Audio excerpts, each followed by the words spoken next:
9-10 मुहर्रम की दरमियानी रात अमर बिन साद इमाम अली मकाम के खेमे में आया और आके कहने लगा, हुसैन बातें दो ही हैं, अब यजीद और उबैदुल्लाह इब्न ज़ियाद और दीगर कोई और बात सुनने को तैयार नहीं होते, दो ही बातें हैं, या आपको बैत करनी है या जंग करनी है। तो इमाम अली मकाम फरमाने लगे कि मुझे एक रात की मोहलत दे दो, एक रात की मोहलत, सवेरे बताऊंगा क्या करना है। 9-10 की दरमियानी रात अमर बिन साद ने कहा ठीक है, मैं सवेरे आ जाऊंगा।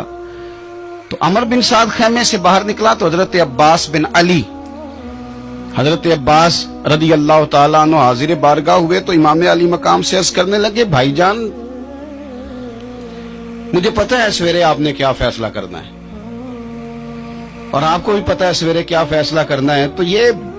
बदबातन किस्म के लोग हैं, ये सोचेंगे पता नहीं हुसैन कमजोर पड़ गया। तो अभी बताना था कि हमने बैत नहीं करनी, आपने रात मोहलत क्यों मांगी, ये पता नहीं रात क्या क्या बदगुमानियां सोचेंगे।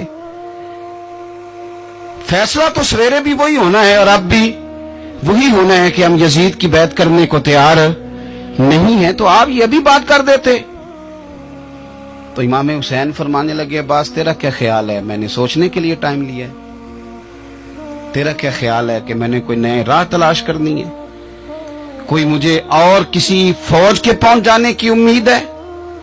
कहा नहीं, मुझे कुछ भी नहीं करना, ना कुछ सोचना है, फैसला भी वही है जिसका तुझे पता है,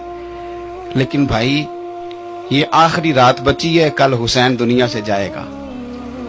आखिरी रात बची है, दिल करता है कि आज की रात ना मैं रज रज के अपने रब को सजदे करूं, मैं जी भर के उसकी इबादत करूं, ये पेशानी उसके हुजूर नाज झुके। ओ यार हुसैन इब्ने अली तो एक रात बकायदा बचाएं कि मैंने अल्लाह के हुजूर हाजिरी देनी है और तू सारी रातें जाया कर देता है।